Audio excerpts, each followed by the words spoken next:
distintos mecanismos, o de repente ni siquiera nos anula, nació ya con una deficiencia. En algunos casos pasa. Pero como dicho siempre que lo adquirido es lo más común. Pero por alguna razón, la nula perdió esa capacidad o redujo esa capacidad. A veces a niveles que no son tan significativos, entonces los valores son ligeramente bajos, pero hay veces en que esos niveles son sumamente bajos. Entonces, cuando son ligeramente bajos, probablemente no nos vamos a dar cuenta porque las señales son muy pocas, ¿no? Además, si es lento el proceso, de repente la persona se adaptaba a algunos mecanismos y no se percibe, a menos que le hagamos una prueba para saber, o que nos dé un indicio, ¿no? Porque si no, si es tan tenue, es bien difícil que uno lo pueda. Pero hay veces que es muy severo, entonces lo vamos a encontrar o lo vamos a observar ya cuando el paciente acude a la consulta por alguna manifestación. Entonces, si la médula es insuficiente, ¿qué va a presentar el paciente? Anemia.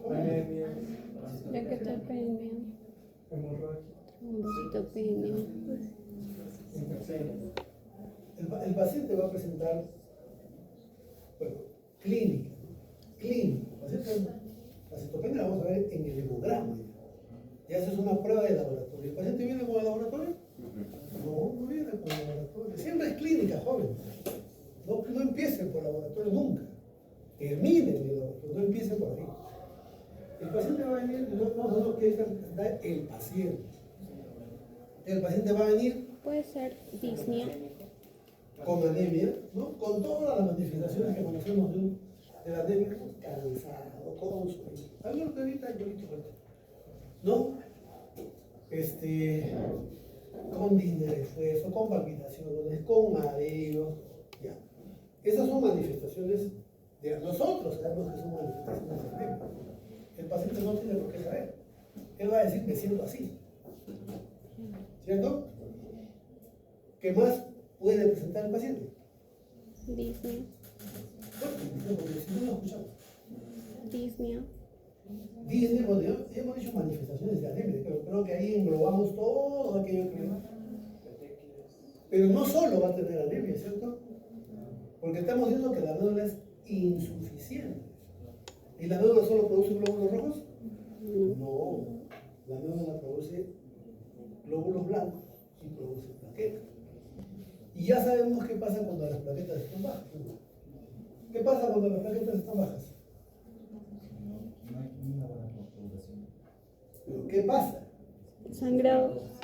¿Qué pasa? El paciente viene con manifestaciones hemorrágicas, petequias, equimosis, gingivomorragias. En este caso, el paciente va a tener las manifestaciones juntas, ¿no? Porque va a tener una insuficiencia global generalmente. Entonces, a lo que nosotros le llamamos, ¿cómo le llamamos a eso? Pancitopenia. Pancitopenia no es una enfermedad. Pancitopenia es un término, ¿no? Que dice que todo está abajo. La enfermedad está detrás. Pancitopenia es la cara de la enfermedad. Pero no es, o sea, es solamente la expresión de la enfermedad, sus señales. Pero el paciente va a venir entonces. Si un paciente viene con una clínica, entonces yo tener ya alguna idea, ¿no? El paciente viene y yo lo observo, que además el paciente no solamente viene y me informa, yo también estoy viendo. Y no termina la historia mirando, sino también lo examina. Entonces, si un paciente viene con señales de anemia, con un síndrome purpúrico, y yo lo observo, ¿no? El paciente, lo examino, yo ya puedo tener una idea de qué está pasando. De hecho, tenemos que tenerla, si no, ¿por dónde vamos a ir? ¿Para qué preguntamos? Para tener una idea de lo que está pasando. y podemos plantear un diagnóstico. Igual, la insuficiencia medular solamente es una descripción funcional. Detrás tiene que haber alguna enfermedad. Una enfermedad que produzca insuficiencia medular.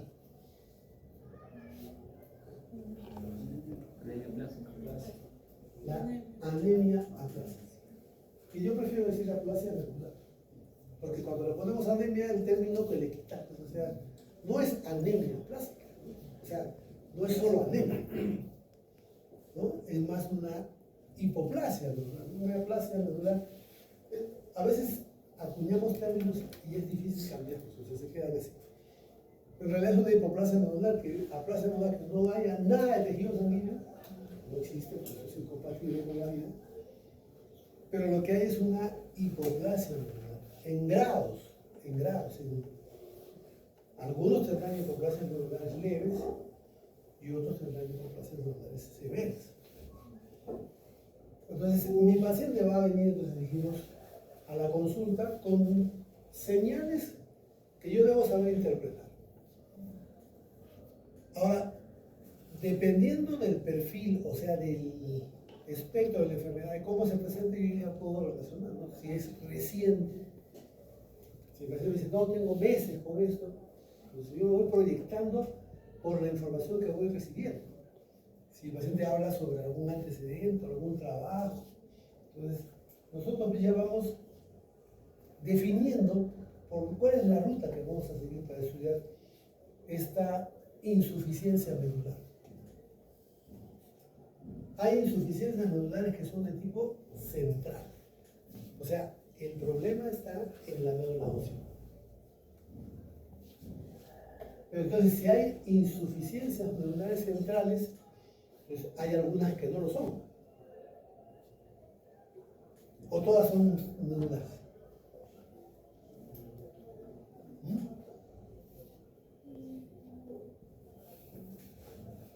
¿Qué opinas? ¿Qué opinas? Puede ser extrínseco, o sea, fuera de la médula. Ahí, o sea, la pregunta es esa. Si estamos diciendo que hay insuficiencias centrales, que es médula ósea, y yo estoy preguntando eso. ¿Habrá insuficiencias medulares donde la médula no sea el problema? Sí, hay. En realidad, hay, ¿no? En términos estrictos, insuficiencia medular habla de la médula ósea, ¿no? Lo que pasa es que la médula ósea no está englanada, no interactúa con una serie de sistemas y una serie de mecanismos. Entonces, se ve involucrada a veces la médula ósea como tal.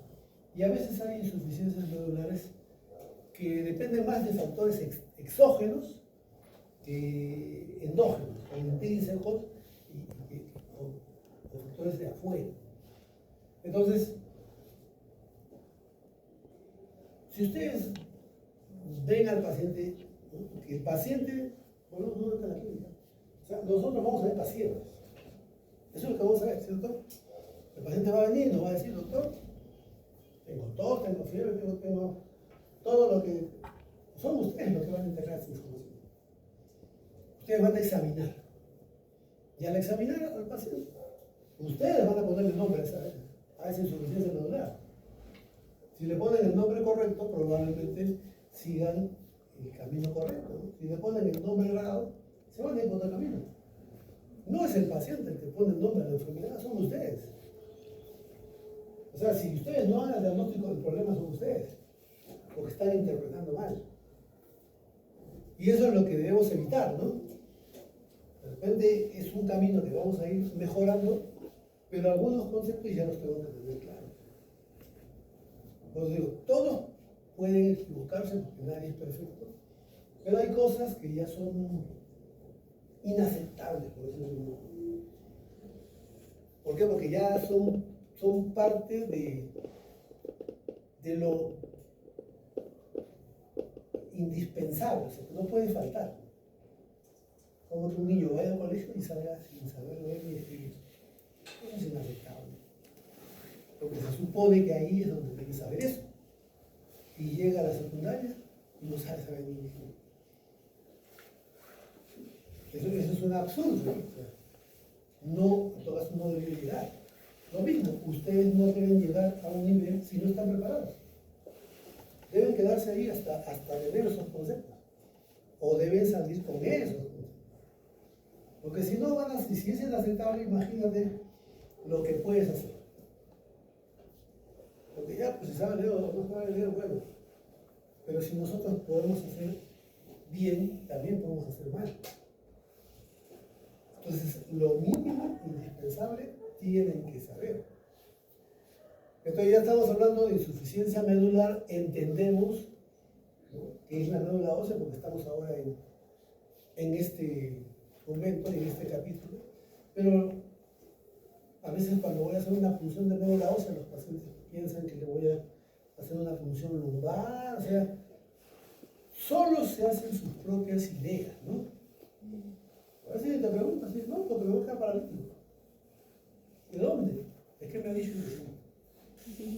Porque eso es muy frecuente. ¿No? O sea, el vecino se ha hecho una regla nunca, pero el vecino sabe. Entonces, nosotros tenemos insuficiencias medulares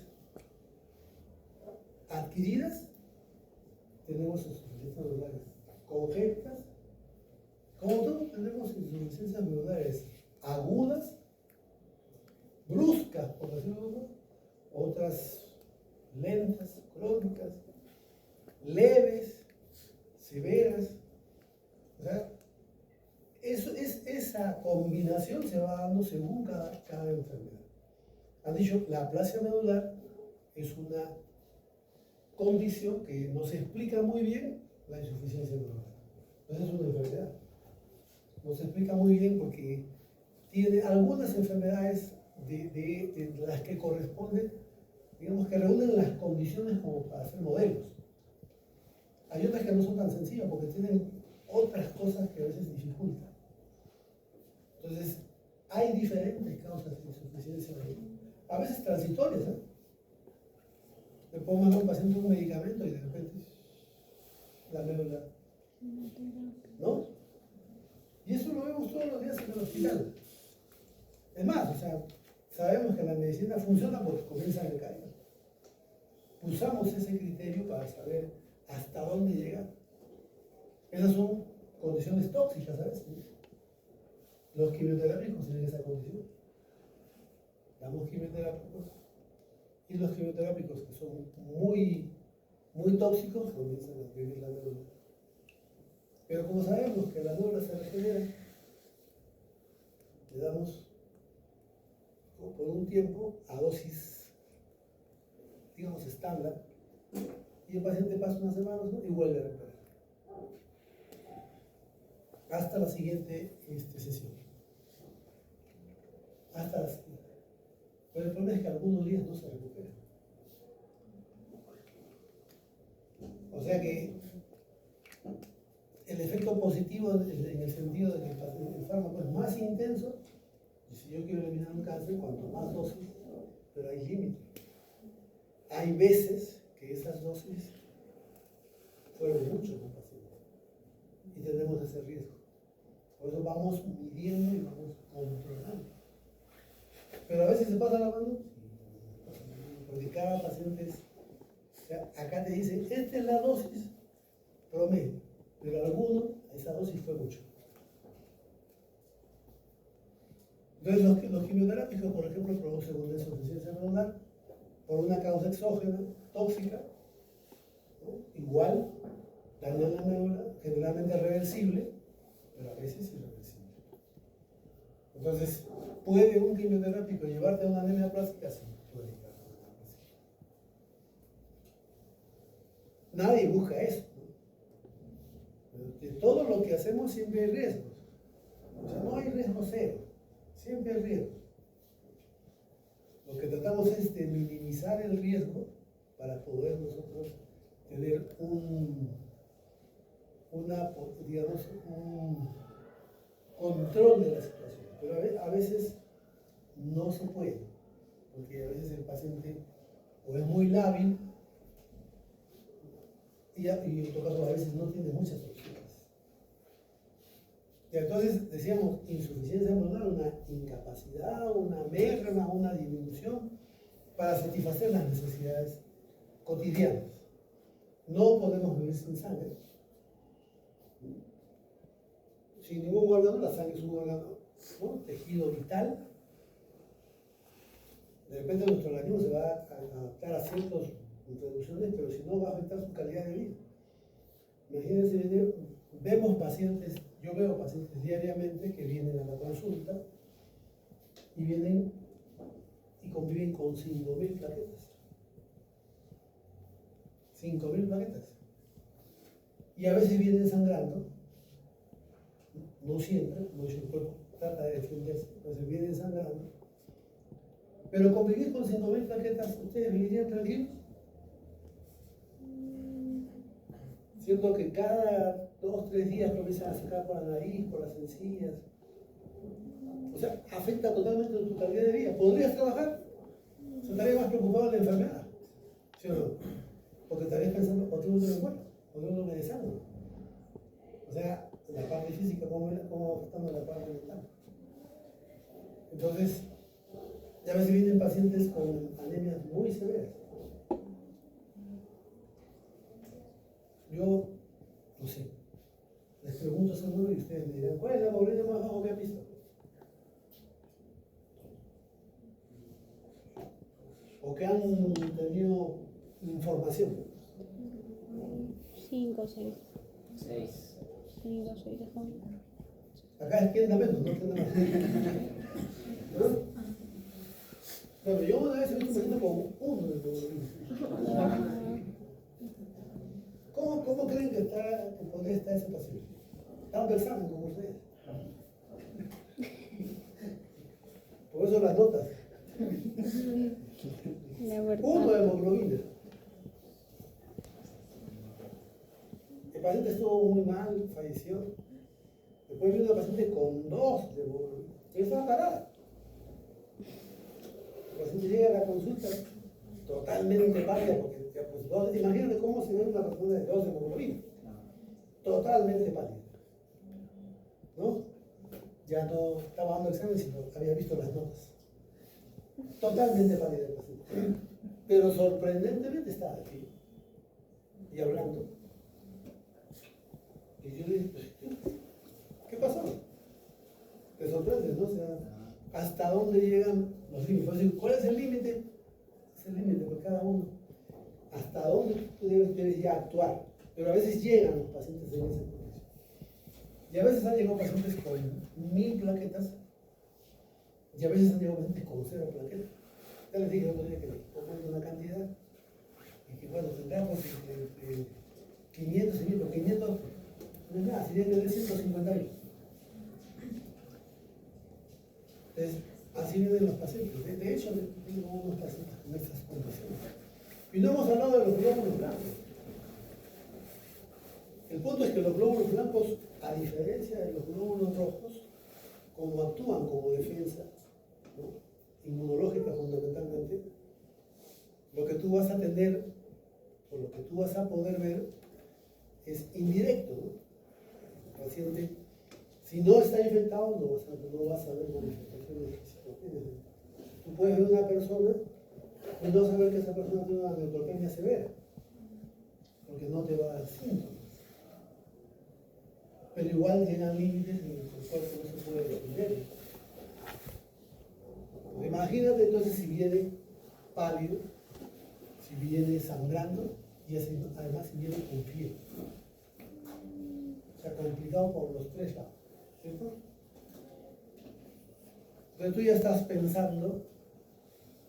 Ya estamos pensando en inmunosuficiencia nodular, comienzo a revisar, ¿no? Rápidamente a mapear qué cosa le puede estar pasando a esta persona. Porque en mi teoría hay 1000 cosas, pero el paciente es uno, ¿no es cierto? No va a tener las 1000 enfermedades. Porque el paciente tiene un determinado sexo, una determinada edad, una determinada actividad, y entonces yo rápidamente reduzco. No voy a pensar en congénito, o sea, voy eliminando rápidamente esas cosas. Entonces tenemos pacientes así, de hecho tengo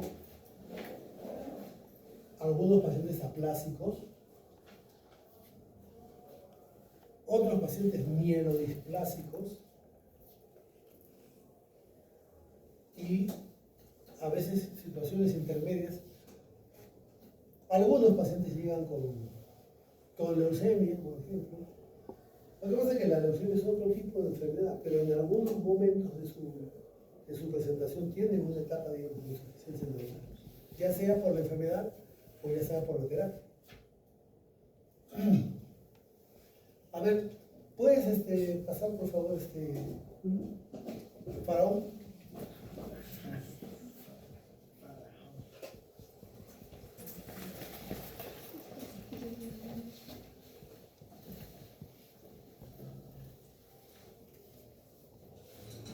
Ok, bueno.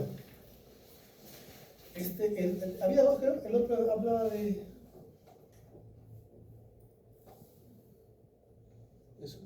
A ver, por favor.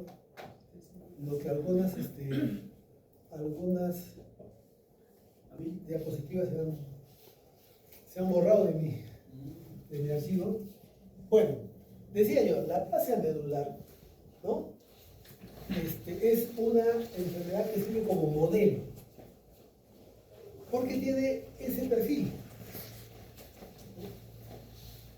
Dice acá, originada por lesión de células hematopoyéticas pluripotenciales. Es bueno entender eso, ¿no? O sea, la médula ósea, hemos dicho, es más fácil entenderlo como una fábrica, siempre lo decimos, se encarga de producir todos los... No tenemos que pensar en producirlo, solamente es la evolución natural.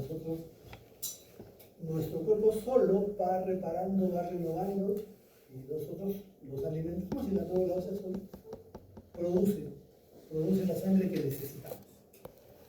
Más bien tuvimos que pensar cuántos glóbulos